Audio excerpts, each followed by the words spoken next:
நாக்குண்டாம் நல்ல மனமுண்டாம், மாமலரால் நோக்குண்டாம், மேனி நுடங்காது பூக்கொண்டு, துப்பாத்து திருமேனி தும்பிக்கையான் பாதம் தப்பாமல் சார்வார் தமக்கு.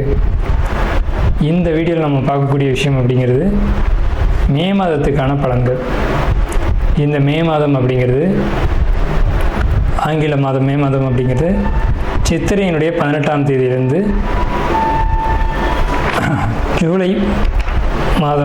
ஜூலை மாதம் தொடக்கம் வரைக்கும், அதாவது சித்திரை வைகாசி 17ஆம் தேதி வரைக்கும் இருக்குது. மொத்தம் 30 நாள் இருக்குது இந்த மே மாதம் அப்படிங்கிறது.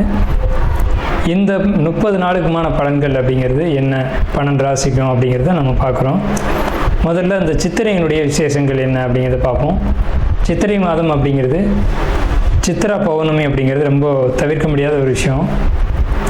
சித்ரா பௌர்ணமி அப்படிங்கிறது சித்திரை 17 அன்று வருது. சித்திரை 17 அப்படின்னு எடுத்துக்கிட்டிங்கன்னா சித்திரை 18 வரைக்குமே பௌர்ணமி இருக்கும்.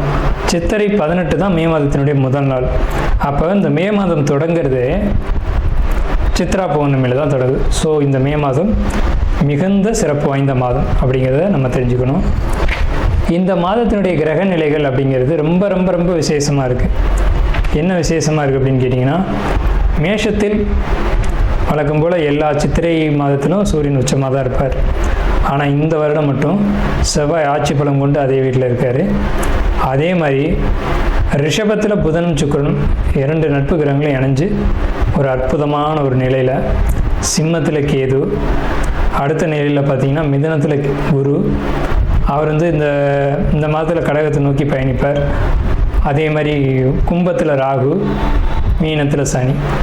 இந்த மாதிரியான விசேஷம் கொண்ட ஒரு கிரக அமைப்புகள் இந்த மே மாதத்தில் அமைஞ்சிருக்குது அப்படிங்கிறது 12 ராசிக்குமே ரொம்ப ரொம்ப ரொம்ப சிறப்பான பலன்களை கொடுக்க இருக்குது.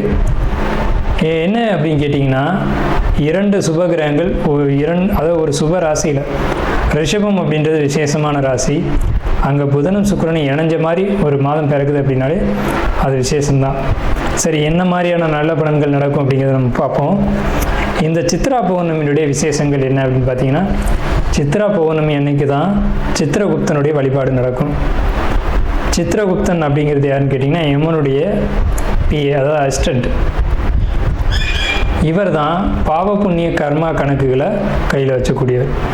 ஸோ இவரை வழிபடக்கூடிய நாள் தான் சித்ரா பௌர்ணமி. அது மட்டும் இல்லாது ஒவ்வொரு குடும்பத்திலையும் அந்த குடும்பத்தினுடைய கன்னி தெய்வங்களை வழிபாடு பண்ணக்கூடிய மாதம்தான் சித்ரா பௌர்ணமி. சித்ரா பௌர்ணமி என்று விசேஷமாக அவங்கவுங்க குடும்பத்தில் கன்னி தெய்வங்களை எடுத்து வழிபாடு பண்ணுவாங்க. நம்ம வேணால் கன்னி தெய்வங்களுடைய வழிபாடு எப்படி அப்படிங்கிறது ஒரு தனி வீடியோவை கூட கொடுப்போம்.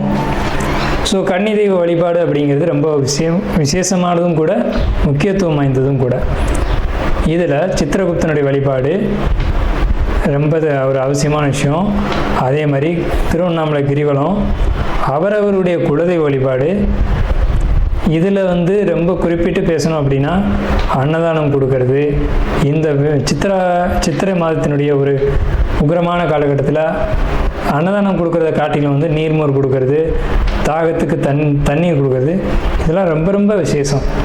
ஸோ அவங்க வயிறு குளிர்றது போல், மனம் குளிர்றது போல் உங்களுக்கு கர்மா தீர்க்கப்படும் அப்படிங்கிறது முக்கியமான விசேஷம்.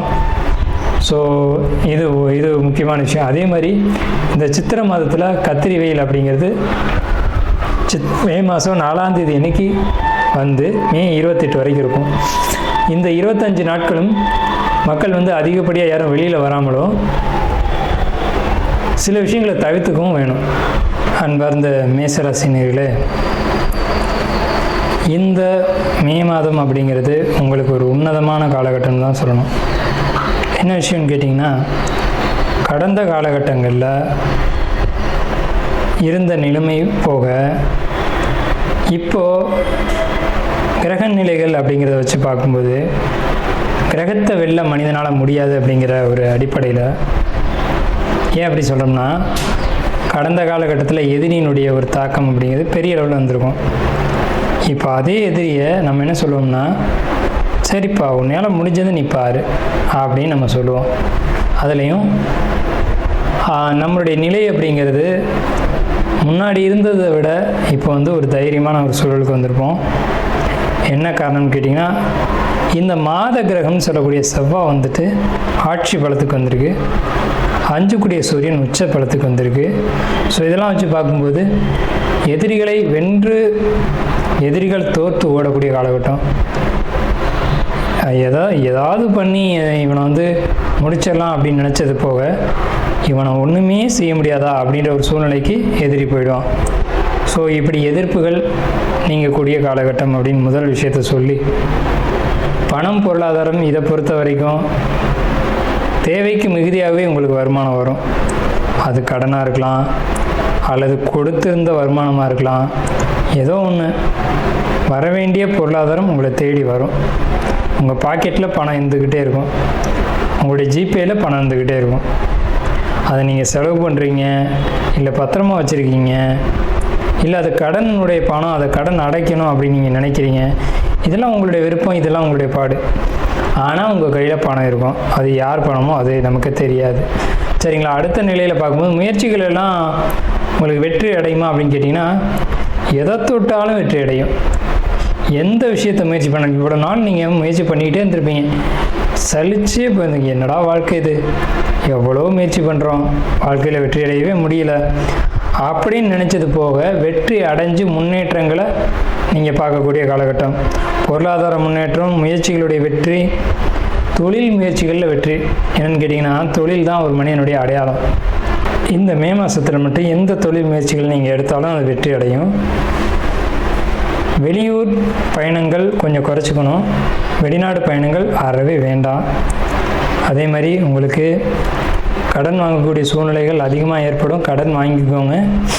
கடன் வாங்குறதுனால பாதிப்படையில் கோயில் பயணங்கள் உங்களுக்கு அதிகமாக அமையும். நீங்கள் அமைதியாக தான் இருப்பீங்க. வேறு யாராவது சம்மந்தம் இல்லாமல் கோயிலுக்கு போகலாம் வாங்க அப்படின்னு கூப்பிடுவாங்க. போக வேண்டிய சூழ்நிலைகள் இருக்கும், போயிட்டு வாங்க. அது நல்லது கொடுக்கும். நிச்சயமாக நீங்கள் எந்த அளவுக்கு கோயிலுக்கு போகிறீங்களோ அந்தளவுக்கு உங்களுக்கு முன்னேற்றங்களை நிச்சயமான வகையில் கொடுக்கும். தொழில் முயற்சிகள் வெற்றி அப்படிங்கிறதுல மாற்றமே இல்லை. அதேமாதிரி லாபங்கள் பிரம்மாண்டமாக இருக்கும், பெரிய அளவில் கிடைக்கும். வருமானங்கள் இருந்தாலும் அதில் சேமிப்புகளும் அதிகரிக்கும். வருமானம் வரலாம், ஆனால் அது சேமிப்பு ஆகுதா அப்படின்றது தான் ஒரு விஷயம். உங்களுக்கு வரக்கூடிய வருமானத்து அளவுக்கு சேமிப்புகளும் இருக்கும். அயன சுயன சயன போகத்தை பொறுத்த வரைக்கும் உங்களுக்கு மிகுதியாக இருக்குது. இவ்வளவு காலமாக தூக்கம் வராமல் போராடிட்டு இருந்தவங்க கூட படுத்தன் தூங்குனா நிம்மதியான உறக்கம் அப்படின்னு சொல்லக்கூடிய ஒரு சூழல்கள் இருக்கும். சரிங்க சார், இப்போ எங்கே வந்து இவ்வளோ தூரம் பாசிட்டிவாகவே சொல்லிட்டு இருக்கீங்க அப்படின்னு கேட்டாலும் கூட நெகட்டிவான சில விஷயங்கள் இருக்குது, அதையும் சொல்லிடுவோம். உணவு அப்படிங்கிறதுல ரொம்ப நெகட்டிவாக இருக்குது உங்களுக்கு. அதே மாதிரி சிந்தனை அப்படிங்கிறது நெகட்டிவாக இருக்குது. என்ன அப்படின்னு கேட்டிங்கன்னா, வயிறு சார்ந்த உபாதைகள் பெரிய அளவில் உங்களுக்கு தலை தூக்கும்.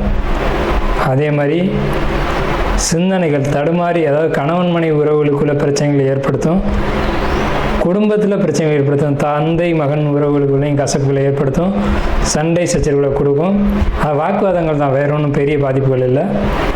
இந்த வாக்குவாதங்கள்னால நீங்கள் பணி செய்யக்கூடிய இடத்துல பணிகளை தவறுதலாகவோ மாற்றியோ செஞ்சுட்டு அதன் மூலயமா ஒரு வேலையை வந்துட்டு 2 டைம் செய்கிறது அல்லது செஞ்ச வேலையினால் வருமான இழப்புகளை ஏற்படுத்திக்கிறது, இந்த மாதிரியான ஒரு விஷயங்களை ஏற்படுத்திக்கிறதுக்கான அமைப்புகள் இருக்குது. மனக்குழப்பங்கள் மிகுதியாக இருக்கும், கவலைகள் அதிகமாக இருக்கும். இந்த மனக்குழப்பங்களும் கவலைகளும் தேவையற்ற ஒரு விஷயம். அதை நீங்கள் நல்லா புரிஞ்சுக்கணும். எப்போவுமே மைண்டை ஃப்ரெஷ்ஷாக வச்சுக்கோங்க. ஒரு விஷயத்தை செய்கிறோன்னா தெளிவாக செய்யுங்க, அவ்வளோதான், வேற ஒன்றுமே இல்லை. ஒரு தடவைக்கு 2 தடவை முயற்சி பண்ணி அதை கரெக்டாக செய்யுங்க. நம்ம செய்கிற வேலை கரெக்டாக இப்படி தான் செய்யணுமா, இல்லை இதில் ஏதும் தப்பு பண்ணுறோமா, அதாவது ஒரு கால்குலேஷனே போடுறோம், தொடர்ந்து ஒரு கால்குலேஷன் போடுறோம்னா கையில் போடுறோம் அப்படின்னா கூட்டினதை மறுபடியும் ஒரு மறு கூட்டல் போட்டுக்குங்க, அவ்வளோதானே. இந்த மாதிரி ஒரு சின்ன தவறுகள் தான் நடக்குமே தவிர மற்றபடி மே மாதம் அப்படிங்கிறது இந்த மேச ராசிக்காரங்களுக்கு உடல் ஆரோக்கியத்துக்கும் சரி, பணம் பொருளாதாரத்துக்கும் சரி, தொழிலுக்கும் சரி, வேலைக்கும் சரி மிகச்சிறந்த உன்னதமான மாதங்கள் அப்படிங்கிறதுல எல்லளவும் மாற்றம் இல்லை. இதில் கவனமாக இருக்க வேண்டிய விஷயங்கள் 2 விஷயந்தான், அதை நான் சொல்லிட்டேன். மாணவர்களை பொறுத்த வரைக்கும் படிப்பு கல்வி அப்படிங்கிறதுல ரொம்ப கவனமாக இருக்கணும். வரக்கூடிய காலகட்டங்கள் கல்விக்காக ஒரு முறைக்கு 2 முறை முயற்சி செய்ய வேண்டியிருக்கும். ஸோ இதுதானே தவிர கல்வியை பொறுத்த வரைக்கும் ஏன்னா உங்களுக்கு வந்து 7.5 சனி நடக்குது அப்படிங்கிற ஒரே காரணம்தான். கல்வியில் வந்து கவனம் தேவை. மறுபடியும் படிக்கக்கூடிய சூழ்நிலைகள் உருவாகும். குடும்பத்துக்குள்ளே ஏற்படக்கூடிய வாக்குவாதங்களை பொறுத்த வரைக்கும் தவிர்த்துக்கோங்க. நாம் இதுவரைக்கும் பார்த்த ராசி பலன்கள் எல்லாமே பொதுவான ராசி பலன்கள் தான், 12 ராசிக்குமே. அப்போது உங்களுடைய தனிப்பட்ட பிறப்பு ஜாதகம் அப்படிங்கிறது உங்கள் ஜாதகத்தில் தனிப்பட்ட பலன்களை கையில் வச்சுருக்கோம். உங்களுக்கு ஜோதிடம் சம்பந்தமான சந்தேகங்கள் இருந்தாலும் சரி, அல்லது ஜோதிடம் பார்க்கணும் அப்படின்ற எண்ணங்கள் இருந்தாலும் சரி, இல்லை ஜோதிடத்தில் சந்தேகம் இருக்குன்னு நீங்கள் நினச்சாலும் சரி, நம்ம நம்பர் வந்து கீழே ஸ்க்ரீனில் தெரியுது. அந்த நம்பருக்கு காண்டாக்ட் பண்ணி நீங்கள் எந்த நேரத்தில் வேணாலும் நம்மக்கிட்ட பேசலாம். இல்லை ஜாதகம் பார்க்கணும் அப்படின்னாலும் நீங்கள் அப்பாயின்மெண்ட் வாங்கிட்டு எப்போ வேணாலும் நம்மளை காண்டாக்ட் பண்ணி ஜாதகம் பார்த்துக்கலாம். நன்றியும் வாழ்த்துக்களும். வாழ்க வளமுடன்.